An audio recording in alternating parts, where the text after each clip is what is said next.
She was seconds away from bringing a new life into the world, her body torn apart by contractions, her heart shattered by betrayal. But when the double doors of the delivery room swung open, her world collapsed all over again. Because the doctor standing there, ready to deliver her baby, was the very man who had abandoned her when she needed him most, her ex-husband, the father of the child about to be born. Fate has a cruel sense of irony. Months earlier, Elise Carter thought she had closed that chapter forever. Yet here she was, trapped between unbearable pain, haunting memories, and the one man she swore she would never forgive. What happened inside that sterile hospital room would not only change her life, but also his, and the life of the baby whose first cries would rewrite everything they thought they knew about love, betrayal, and redemption. Months before that night in the hospital, Elise's world had already been torn apart. She was 28, ambitious, full of plans for her career, and dreaming of a family someday, but not yet. Then came the 2 pink lines on a pregnancy test. To her, they glowed like a promise of love, of building something new with the man she trusted most. But to Harry Morrison, her husband and a rising doctor with a prestigious career ahead, those same lines looked like a ticking time bomb. He didn't smile. He didn't hold her. He didn't whisper words of excitement. Instead, he asked the one question that sliced through her soul like a blade. Can you take care of it? In that moment, Elise realized the man she thought she knew saw their child as nothing more than a mistake. She tried to reason with him, her voice breaking, reminding him it was their baby. But Harry's response was colder than the Chicago wind outside their apartment windows. He called it an accident, something that didn't fit into the life he had mapped out for himself. That night, Elise packed a suitcase with trembling hands. She walked out of their elegant Lincoln Park apartment with tears in her eyes and a child growing inside her. Everything she thought her future would be, an MBA abroad, a career she loved, a marriage she believed in, was gone in an instant. She returned to Cedar Falls, Iowa, to her aunt's modest house, carrying not just her belongings, but the crushing weight of betrayal. For 6 months, Elise lived in silence, her heart shattered but her determination unbroken. Alone, she faced doctor's appointments, endless nights of fear, and the quiet ache of knowing the man who should have been beside her had vanished. Yet every time she felt the tiny kicks inside her belly, she found strength. If Harry had abandoned them, then she would fight twice as hard to prove their child would never feel unwanted. But Elise had no idea that fate was preparing the cruelest twist of all. The night her contractions began, the city of Chicago was wrapped in a blanket of snow. Streetlights blurred against the falling flakes as Elise's aunt rushed her to the nearest hospital. Elise clutched her belly, every wave of pain sharper than the last, but her heart kept whispering the same words. Just hold on. Just bring this child safely into the world. The ER smelled of antiseptic and fear. Nurses wheeled her down the sterile hallway, their voices urgent, their shoes squeaking against the polished floor. She barely noticed the cold walls or the beeping monitors. All she cared about was surviving the storm inside her body. And then, fate slammed the brakes on everything.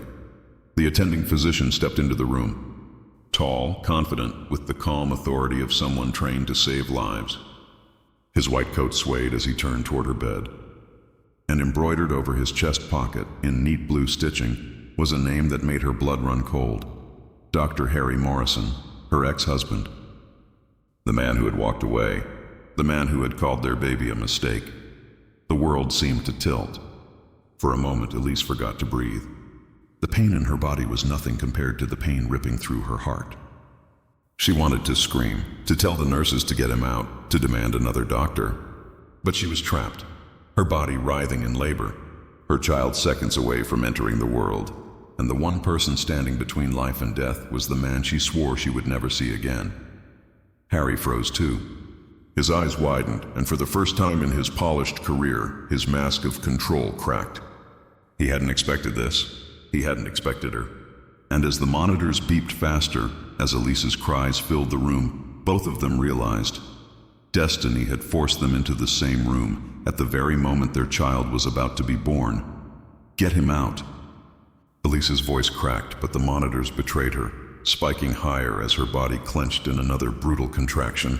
She gripped the side rails of the bed, sweat running down her temples, fury and agony tangled together. The nurses glanced at each other, unsure. This was their attending physician, the one in charge. But the look in Elise's eyes was raw, desperate. Harry stepped closer, his voice low, trying to steady the storm. "Elise, listen! Don't you dare say my name!" she spat. Her teeth clenched as another wave of pain tore through her. "You don't get to stand here. Not after what you did. Not after you left me to carry this alone." Her words cut sharper than the contractions. Each syllable was an accusation, each breath a reminder of the night he'd walked away. Months ago, when she'd told him about the pregnancy, he had turned cold, claiming he wasn't ready, that he couldn't be tied down. And then he vanished, leaving her with nothing but silence and a broken heart.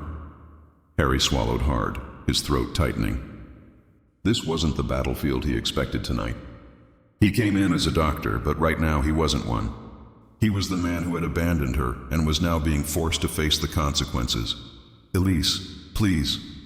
His voice cracked, almost lost beneath the shrill monitor tones. "I made mistakes, but right now, this is about the baby. Let me do my job. Don't shut me out when their life depends on it." Her chest heaved. For a fleeting second, she saw something in his eyes she hadn't seen in months. Regret. Real, unshakable regret. But her anger was a fortress built too high to crumble in one moment. Tears burned at the edges of her vision, mixing with sweat. "Do your job," she hissed, her voice breaking. "But when this is over, you go back to being nothing. Nothing to me. Nothing to us." The words landed heavy. Harry nodded, forcing himself into the cold focus of a surgeon. But inside his heart was unraveling, because this wasn't just another patient. This was the woman he'd loved and lost, and the child he'd tried to walk away from, now demanding to be born under his hands. The air in the delivery room thickened, every sound amplified.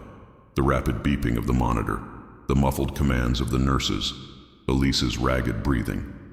She clutched the sheet so hard her knuckles turned white, her body trembling as another contraction seized her. "Push!" the nurse urged, but Elise shook her head, tears spilling down her cheeks.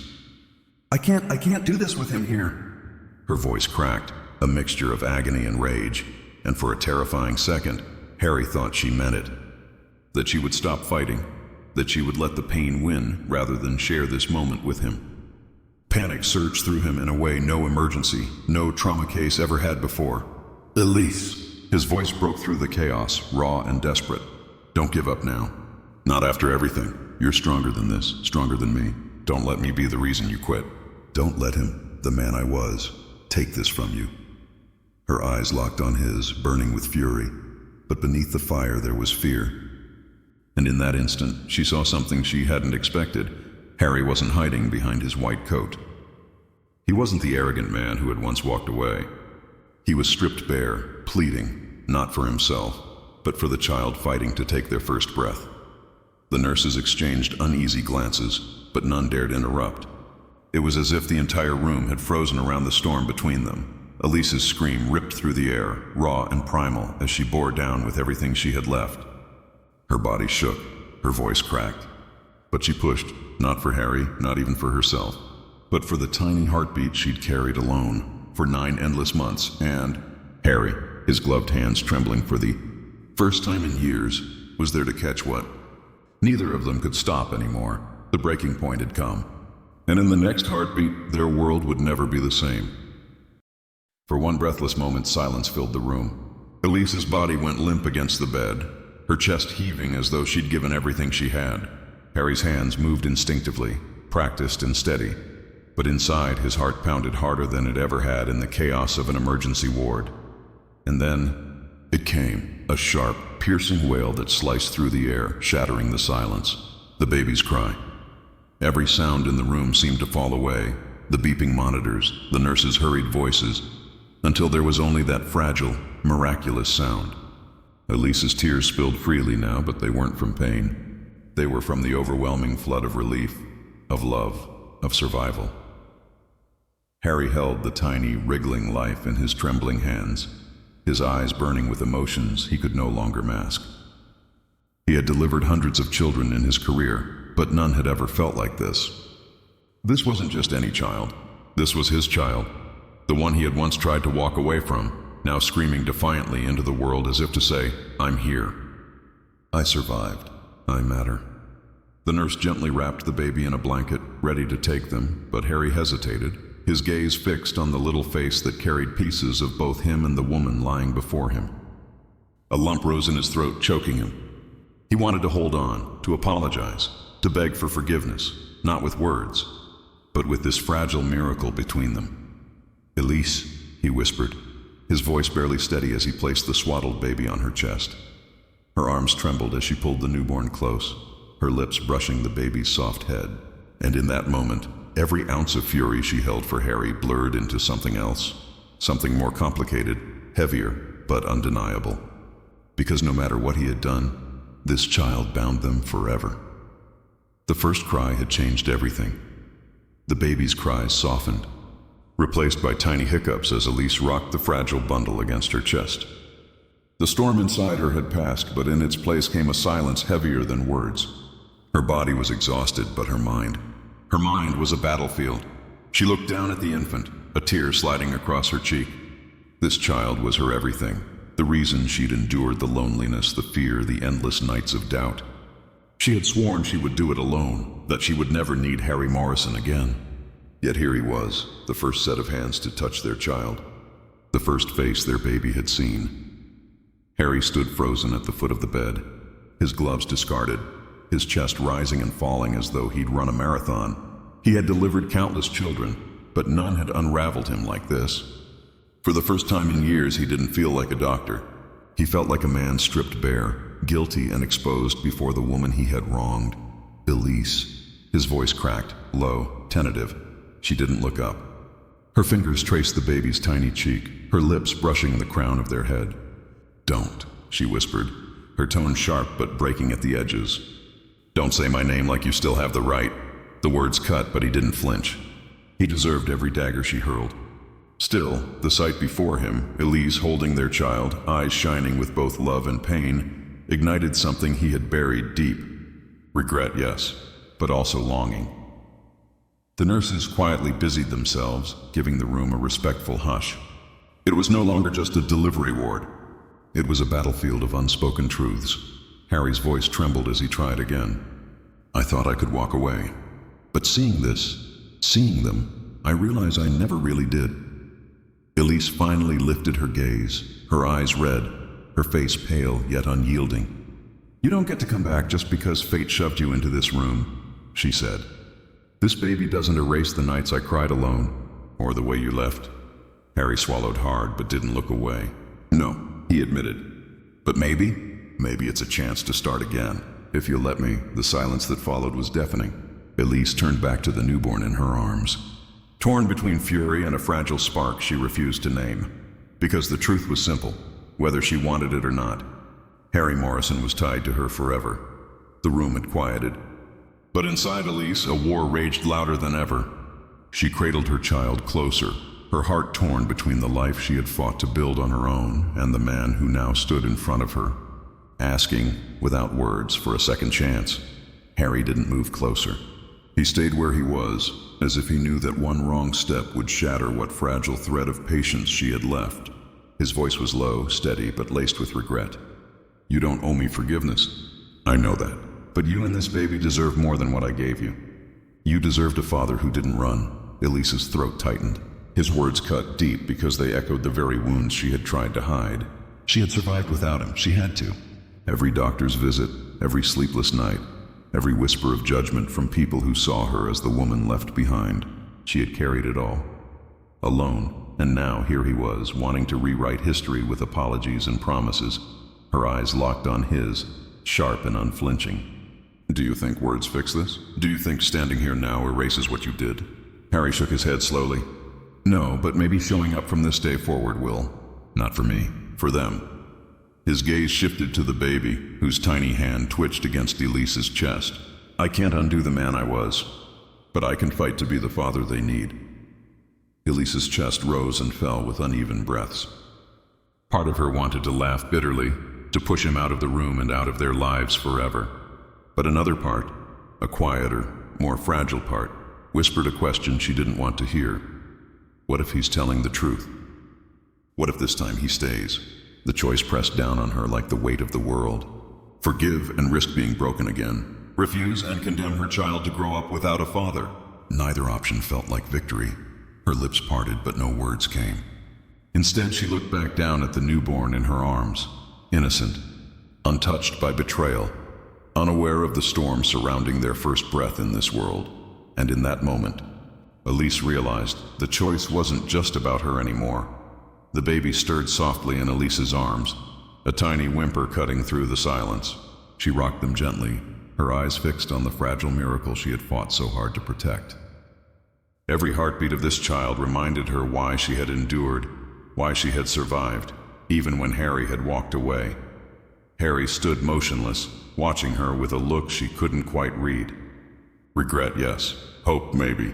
But also fear. The kind of fear that comes when you realize everything you love could slip through your fingers forever. Elise, he said quietly, almost pleading. I don't deserve it, but let me prove I can be the man you and our child need. Don't shut me out completely. Her breath caught. She wanted to believe him, wanted to believe that the man who had broken her could somehow be rebuilt. But trust wasn't a door you could just reopen with promises. It had to be earned, brick by fragile brick. She looked back down at the baby. Their tiny fingers curled tightly around hers, and felt a rush of love so powerful it nearly drowned out her anger. Whatever she chose, one truth stood unshakable. This child deserved the best of both parents. Finally, she lifted her gaze to Harry. Her voice was soft, almost trembling. I don't know if I can forgive you. Not yet, but for their sake, I'll let you try. Relief flickered across his face, but it wasn't victory. It was the first step in a climb that would take everything he had. He nodded slowly, knowing the road ahead would be long, uncertain, and filled with moments where he'd have to prove himself again and again. As the snow fell outside the hospital windows and the cries of new life echoed softly in the sterile room, Elise realized that this wasn't the end of their story. It wasn't even the beginning of a new chapter. It was something far more fragile, far more dangerous, an uncertain future, balanced on the hope that maybe, just maybe, redemption was possible. Because sometimes, the greatest battles aren't fought in hospitals or courtrooms or streets. They're fought in the fragile space between two broken hearts, and the innocent life that binds them together. Elise's story isn't just about heartbreak, betrayal, or even survival. It's about the brutal, beautiful truth that life doesn't always give us neat endings. Sometimes the person who hurt us the most is the one fate drags back into our path. Sometimes forgiveness feels impossible, yet the choice isn't only ours to make. It belongs to the future we're building for those who come after us. For Elise, the fight wasn't over when the baby cried for the first time. That was only the beginning. Whether Harry could redeem himself, whether she could ever trust him again, those answers weren't written in that sterile hospital room. They would be written in the days, months, and years to come. And that's the haunting part. Life rarely gives us clean breaks. Instead, it hands us crossroads. And at those crossroads, we're forced to ask ourselves, do we cling to the past that broke us, or dare to believe in a future that might heal us? For Elise and Harry, the choice has been made, but the story isn't over. And maybe that's what makes it unforgettable. The reminder that in love, in loss, and in life, the most powerful endings are the ones that don't feel like endings at all.